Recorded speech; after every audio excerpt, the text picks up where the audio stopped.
Comment choisir les meilleures actions pour faire fructifier sereinement votre capital? C'est sans aucun doute la question que vous vous posez en ce moment même. Choisir les meilleures actions est donc une étape cruciale pour réussir vos premiers pas en bourse. Mais face à plus de 50 000 actions réparties aux quatre coins du monde, vous vous sentez perdu pour décider quelles actions acheter, vous avez peur de commettre des erreurs, pourtant vous n'avez pas besoin d'avoir l'œil d'un expert. Les meilleures actions à avoir dans un portefeuille se trouvent en réalité devant vous. Les entreprises qui vous sont familières ou touchent directement votre vie quotidienne, par exemple, vous les retrouverez à l'affiche de grands événements sportifs comme la Coupe du Monde de football, les Jeux Olympiques ou la Formule 1, ou bien même en faisant vos courses dans votre supermarché. Alors, comment les sélectionner étape par étape? Dans cette vidéo, nous allons voir ensemble quelles sont les zones géographiques et les secteurs à privilégier lorsque l'on commence à investir en bourse et quel type d'actions devez-vous détenir dans un portefeuille. Je vais vous donner des exemples concrets qui ont offert d'excellentes performances dans le passé et potentiellement dans le futur. Enfin, à la fin de cette vidéo, je vais répondre à une question que vous vous posez peut-être: faut-il investir dans les IPO ou au contraire plutôt les éviter? Sans plus attendre, passons en revue tout le sujet. Mais avant toute chose, n'oubliez pas de vous abonner à la chaîne pour ne pas rater nos prochaines vidéos, puis n'hésitez pas à mettre un pouce si vous aimez la vidéo. C'est parti.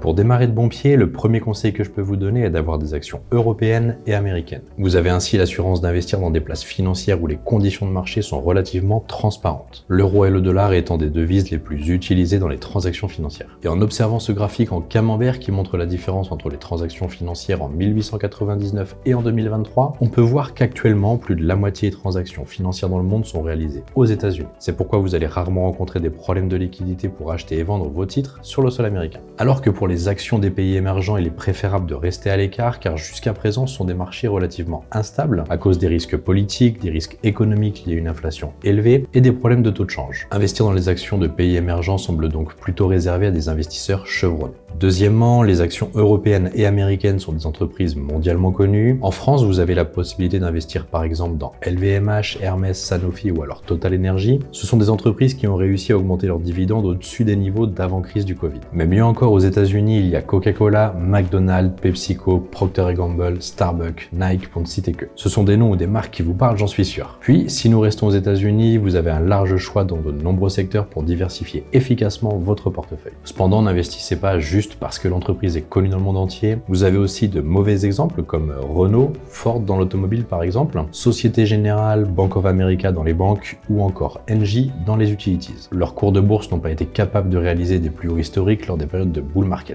Et probablement que c'est la preuve qu'il existe encore des doutes de la part des investisseurs sur leur propre business. Si nous prenons la Société Générale, l'affaire Kerviel a laissé tellement de traces, son cours de bourse reste à des années-lumière de son plus haut historique depuis avril 2007. Dans l'ensemble, investir dans des actions européennes et américaines, c'est déjà pour vous l'assurance de diversifier votre portefeuille en terrain connu. Mais encore faut-il faire les bons choix par rapport au niveau risque que vous êtes prêt à accepter.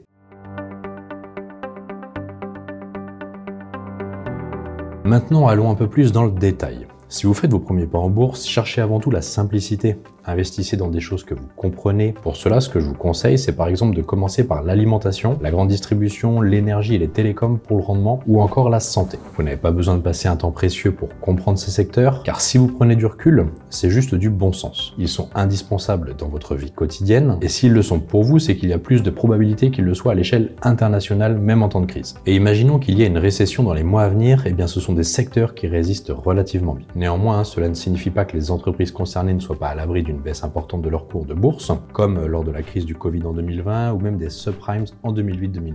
Mais si Nestlé, Coca-Cola ou Sanofi chutent fortement, il y a de fortes chances que ce soit des opportunités d'investissement qui ne se représentent pas de sitôt. Lorsque vous aurez réussi à construire les premières lignes de votre portefeuille sur les secteurs que nous avons cités précédemment, là, vous pouvez vous aventurer sur des actions venant de secteurs plus spécifiques pour personnaliser votre portefeuille. Mais sachez qu'elles pourraient vous faire sortir de votre zone de confort. Elles ne conviendraient pas par rapport à votre tolérance au risque ou votre profil d'investissement.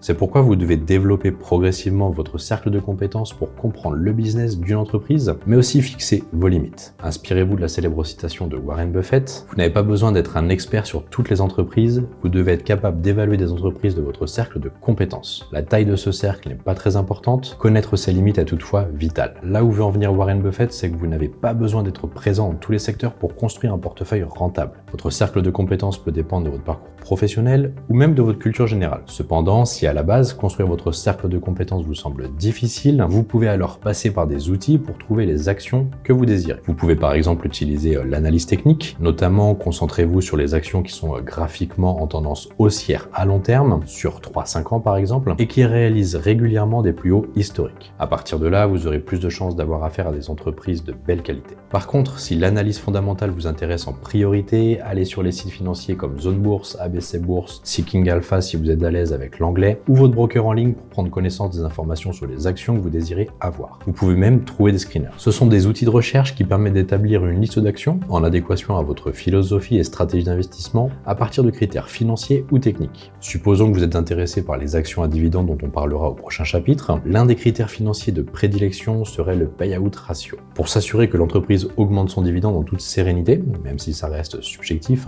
il ne faudrait pas que ce ratio s'installe durablement autour des 70-75%. La théorie c'est certes sympa, mais la pratique ça vaut encore plus pour investir en bourse en toute sérénité et gagner en expérience.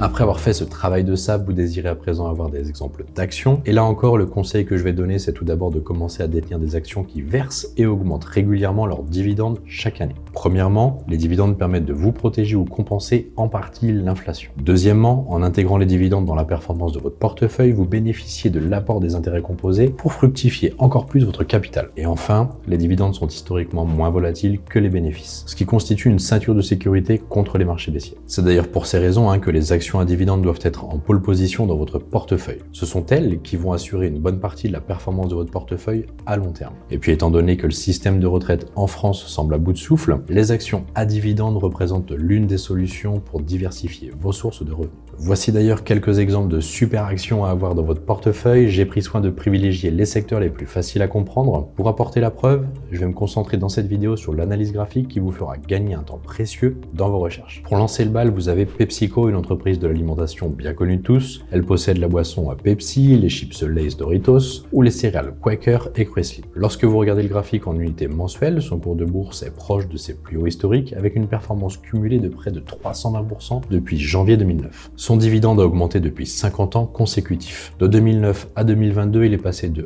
1,78$ à 4,53$. Ensuite, pour les investisseurs particuliers qui ont un petit capital ou ne peuvent pas mettre plus de 100 à 200 € par mois, le choix se limitera pour les entreprises cotées entre 20 et 50 € par action. Au moment où l'on parle, vous pouvez vous intéresser par exemple à Pfizer dans la santé ou Unilever dans la consommation. Même si les performances en bourse marquent le pas depuis plusieurs mois, ce sont des entreprises qui seront probablement encore là dans un futur proche et même après une possible récession. Et comme elles sont relativement en bonne santé financière, elles auront plus de chances de redresser la situation. Dans cette hypothèse, je vous conseille de patienter sagement en encaissant leurs dividendes qui sont chaque fois revus à la hausse chaque année. Le dividende de Pfizer est sur une série de 13 années consécutives de hausse. De 2012 à 2022, il est passé de 0,83$ à 1,60$, tandis que Unilever sur la même période a vu son dividende évoluer de 0,97$ à 1,71€. Et pour clore le bal, pourquoi pas investir dans des entreprises qui pourraient tirer profit des méga tendances de demain. Pour surfer sur la vague du vieillissement de la population, ne restez pas les bras croisés devant les groupes pharmaceutiques. N'hésitez pas à élargir votre champ d'action dans des équipements médicaux comme Danaher par exemple, qui a vu son cours de bourse multiplié par plus de 10 depuis janvier 2009 et son dividende augmenter sensiblement de 8 cents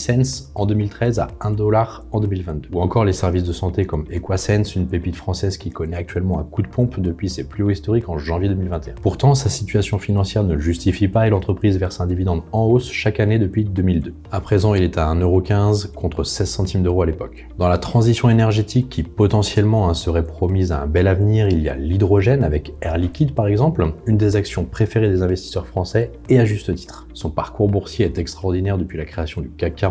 De mars 2009 à aujourd'hui, son cours est passé de 31 à plus de 160€. En revanche, il y a une petite pointe de déception au sujet de son dividende car l'entreprise l'augmente chaque année avec modération. Cependant, il faut savoir aussi s'en contenter au lieu de vouloir à tout prix le beurre et l'argent du beurre. Et en ce qui concerne les énergies renouvelables, nous avons souvent tendance à nous intéresser aux producteurs d'éolien, de biomasse ou de solaire photovoltaïque. Mais ne serait-ce pas pertinent d'investir à contre-courant dans les compagnies minières? Car sachez que les énergies renouvelables nécessitent une quantité importante de métaux pour produire de l'électricité. Si ces exemples d'actions pourraient vous convaincre comme de bonnes idées d'investissement, pensez à ne pas tomber dans le piège des IPO. Beaucoup d'investisseurs particuliers qui se laissent séduire par ce type d'investissement perdent énormément d'argent.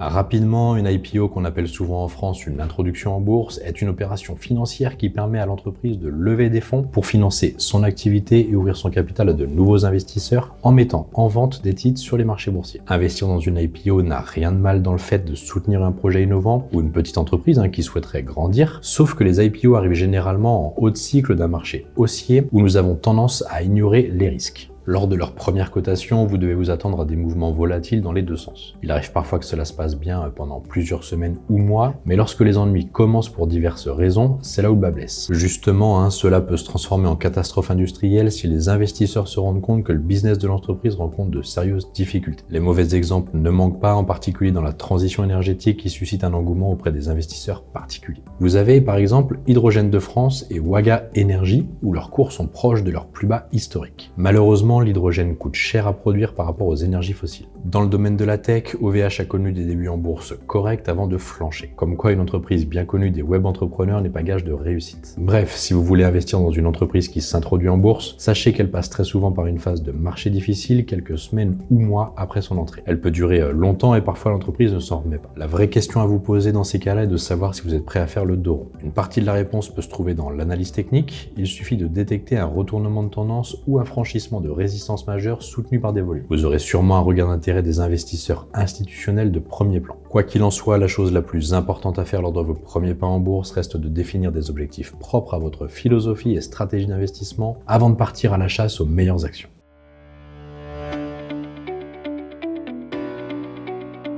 Voilà, nous arrivons au terme de cette vidéo. Compte tenu d'un contexte de marché qui est encore incertain à cause d'une inflation qui reste assez élevée, il n'est pas facile de débuter en bourse avec sérénité. Mais fort heureusement, trouver les meilleures actions à posséder dans un portefeuille reste encore possible. Pour cela, mettez en priorité le cap sur des actions à dividendes qui évoluent dans des secteurs simples à comprendre comme l'alimentation, la santé ou l'énergie par exemple. De plus, les dividendes constituent une source de revenus plus qu'indispensable par les temps qui courent. Non seulement ils vous permettent de compenser en partie votre perte de pouvoir d'achat liée à l'inflation, mais les actions qui augmentent régulièrement leurs dividendes sont souvent des entreprises de belle qualité à long terme. C'est pourquoi vous devez absolument en détenir. Chez Alti Trading, nous vous accompagnons à travers diverses formations dans la construction d'un portefeuille qui vous aidera à réaliser à la fois vos premiers gains et revenus. N'hésitez pas à laisser un commentaire ou un pouce sous la vidéo, vous pouvez également la partager sur les réseaux sociaux. Sur ce, je vous dis au revoir et à très vite pour une prochaine vidéo. N'hésitez pas à liker cette vidéo si vous l'avez aimée. Vous avez envie d'en savoir plus sur l'investissement sur les marchés financiers? Avec toute la team Alti, nous vous avons préparé une formation gratuite qui est disponible en haut à droite de la vidéo et dans la description. A bientôt et trader rentable pour une prochaine vidéo.